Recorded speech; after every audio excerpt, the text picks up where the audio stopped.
Hello, hello. Welcome on into another episode of the Whiskey Crusaders. I'm Will. I'm Matt. On today's episode, we're talking about Wild Turkey and their rare breed bourbon. Don't you forget to hit that like and subscribe button. Click that notification bell. Matt, tell me more about this Kentucky straight bourbon whiskey, man. Rare breed, Wild Turkey, Kentucky straight bourbon. That barrel-proof beautifulness that it is. Now, this is a special one to me because this is the very first, this bottle in particular, this is not this bottle, in here was the very first premium bourbon I ever bought. So my grandpa was very excited to show it to me when it came out. So I got this bad boy. Now, this one we've got here is the 116.8 proof version, which is meant for 6-year, 8-year, and 12-year-old whiskeys. Is the original small batch barrel bourbon that came out in 1991. So there were very few back then. You know, a year later, Booker's and some of those others came out after that. Of course, they only have two mash bills there at the bourbon and the rye. This is the bourbon, 75 corn, 13 rye, 12 malted barley. There's only been 11 batches since 91, which is actually pretty amazing.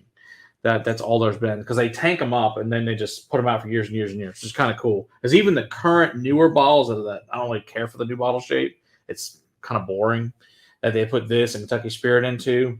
Those are still this 116.8 version. So it is what it is. But the interesting thing is, even though it's barrel proof, 116 is pretty low for today's standards, because the thing is, Wild Turkey puts the stuff in the barrel between 107 and 115, and even prior to that, they used to be at 105. So think about this. This barrel proof, this is no 3 version. Unfortunately, like I said, it's empty. This barrel proof was at 108.2. That was the barrel proof on this one from back in 03. So, but yeah, this was a very cool. And I love the old. I wish they sold me these canisters too. These canisters are cool. Also came with this cool little thing, that little tag, they used to have, and a little story here, of course, from Jimmy.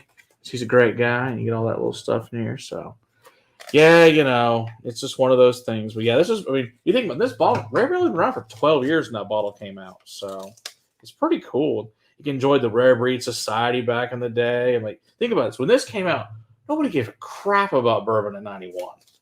It's just, even in 03, still people didn't give a crap about it. I mean, just don't care. Even you can even have, here's a little sign-up sheet in the back here, and it's just like, look at my little sign-up sheet. This is cool. I mean, it's just send away, and you can become part of it and get a gift for yourself or someone else.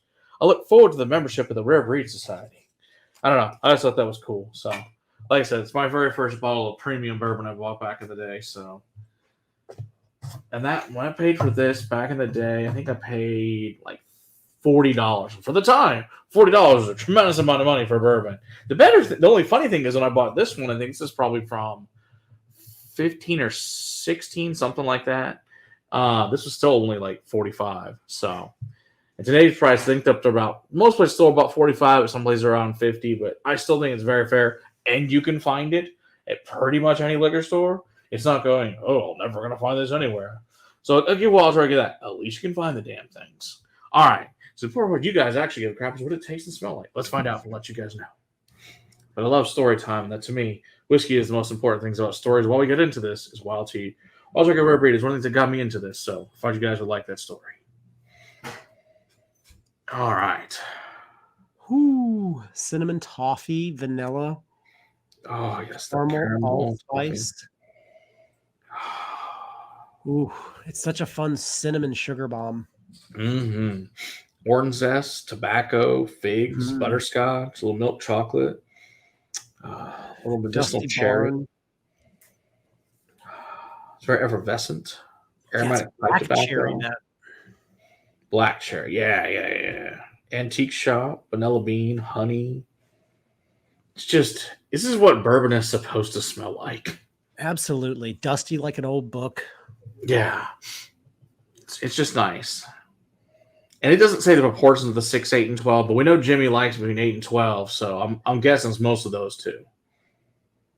Well, I mean, there's definitely a lot of oak happening in here. Yeah. I'm guessing it may be mostly 12 for all we know. It smells damn good. And I'm just glad that Jimmy came up with this, because he's a great guy. Yeah.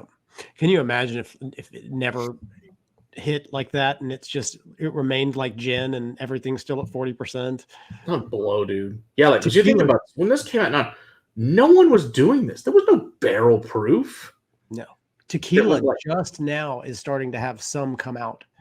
at a Yeah. higher proofs, and it's Right. almost all independent bottle, or not independent, but smaller companies that are putting them out, and not the big boys yet.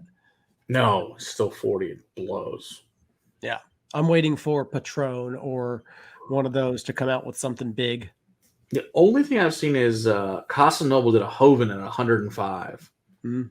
That was nice. Yeah, Suerte just put out a Hoven at 106. Nice. There's some other, there's some others that are putting them out at 47 and things like that, but 49. But yeah, They got a ways to go. Someday yes, they'll they get do. there. And grow.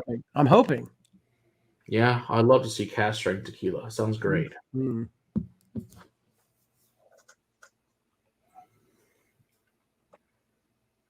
Mm. Oh, it's so good.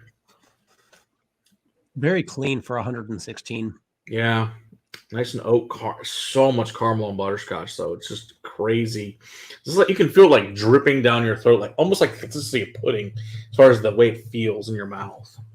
Yeah, and then the proof hits you well after the Oh yeah, that toffee, cherry lozengers, orange and plum and vanilla, honey, black pepper.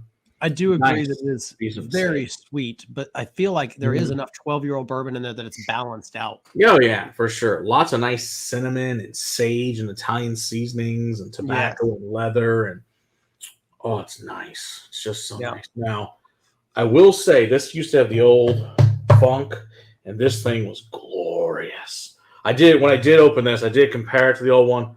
Unfortunately, the old one was better, but this is still a great whiskey. It's just that old freaking Wild Turkey you just can't beat, that I just freaking love. It was what it was. It was glorious. But hey, you still can't come on. This is still a great whiskey. I got no complaints. I love this stuff, and we'll always have this is a bottle I will always have no matter what in my house is Rare Breed, because Rare Breed is fan-freaking-tastic.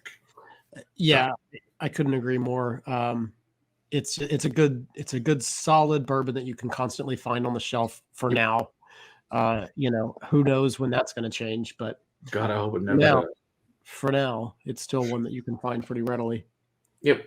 So, if anybody's had any other batches of this besides this one, or maybe this one, or maybe some earlier batches, let us know in the comments. I think we would like to hear what you guys were thoughts on it. If you guys have had some different batches of this over the years. How's the new one? Yeah. How does it compare? It's a good question, too. Yeah. Don't forget to hit that like and subscribe button. Click that notification bell. We go live every Monday night, deep diving into a whiskey topic. I don't think we mentioned Happy Thanksgiving to you all. Oh, yes, it's important. And until next time, keep on crusading for better whiskey in your glass. Cheers. Mm-hmm. Patreon. Join the Patreon for some behind-the-scenes fun.